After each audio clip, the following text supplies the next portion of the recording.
জাহাঙ্গীরনগর বিশ্ববিদ্যালয় সংলগ্ন ২০ মাইল এলাকা থেকে উদ্ধার করা হয়েছে মহাবিপন্ন হলুদ প্রজাতির পাহাড়ি কচ্ছপ। একে কেউ কেউ হলুদ পাহাড়ি কাছিমও বলে থাকেন। অন্যান্য কচ্ছপ পানিতে ও ডাঙায় বসবাস করলেও এরা মূলত ডাঙায় বাস করে।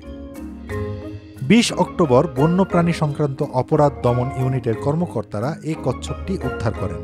জাহাঙ্গীরনগর বিশ্ববিদ্যালয় সংলগ্ন ২০ মাইল এলাকায় কয়েকজন শিশু কচ্ছপটি নিয়ে খেলছিল।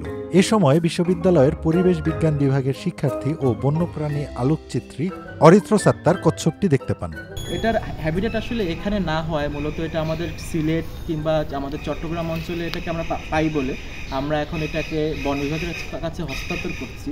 মূলত এটা আমাদের লক্ষ্য হলো হয় আমাদের ভাওয়ালের যে ব্রিডিং সেন্টারটি রয়েছে সেখানে এটিকে পাঠিয়ে, এটা যেহেতু ক্রিটিক্যালি এন্ডেঞ্জার্ড আমাদের IUCN স্ট্যাটাস অনুসারে, সেই ক্ষেত্রে এটাকে আবার ব্রিডিং করা, এর যাতে পরবর্তী বংশ প্রজন্ম সংরক্ষিত হয় সেটা নিশ্চিত করা, অথবা আমাদের যে নেটিভ এরিয়াগুলো আছে, হ্যাবিটেটগুলো আছে, যেখানে এটার আদিম আবাসস্থল বা যেখানে এটা বেঁচে থাকতে পারবে সেই অঞ্চলে একে পাঠানোর ব্যবস্থা করা হবে। ভাই আমাকে এটা বুঝিয়ে দিয়েছে আর আমি এটা এখন অফিসে নিয়ে যাব।